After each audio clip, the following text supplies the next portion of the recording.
Ha destato parecchio stupore nella comunità grottese la notizia della prematura scomparsa di un noto avvocato agrigentino, originario per l'appunto di Grotte, Venerando Bellomo, che all'età di 59 anni è venuto a mancare improvvisamente per via di un infarto. Sembrerebbe che le cause siano dovute alla somministrazione della seconda dose del vaccino Pfizer somministrato un giorno prima.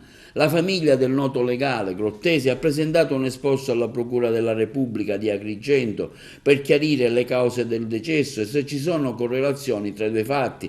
Non si sa infatti se la morte sia stata causata proprio dall'iniezione vaccinale, quindi sarà necessario condurre ulteriori indagini per accertare quanto è realmente accaduto all'avvocato di 59 anni.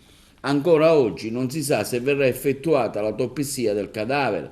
I carabinieri di Agrigento, insieme a quelli di Grotte, su incarico del procuratore della Repubblica di Agrigento Luigi Patronaggio, hanno immediatamente contattato l'azienda sanitaria provinciale di Agrigento, che ha attivato il protocollo che dovrà accertare in prima battuta le possibili cause del decesso per capire se il fatto che abbia completato il ciclo vaccinale di ieri possa essere stato soltanto una tragica coincidenza o meno. Soltanto in un secondo momento si deciderà se disporre l'autopsia del professionista, che era in ottime condizioni di salute al momento della somministrazione vaccinale.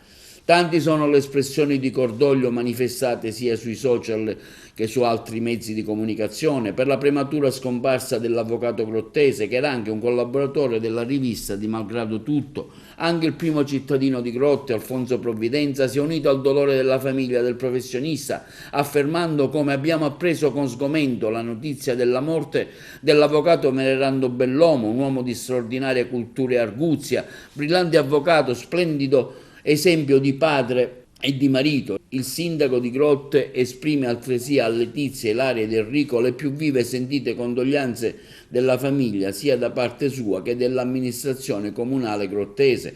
Tanti messaggi di cordoglio pervenuti all'avvocato Venerando Bellomo da parte anche di molti suoi colleghi che lo frequentavano quotidianamente, che lo conoscevano bene. Uno tra i tanti ne citiamo quello del collega Giandomenico Vivacqua, che afferma che ci mancherà la tua intelligenza confitta nel cuore dell'isola, appartata ma vigile, e la sua personale ricerca di uno stile meridiano nello sconcertante tramonto dell'Occidente.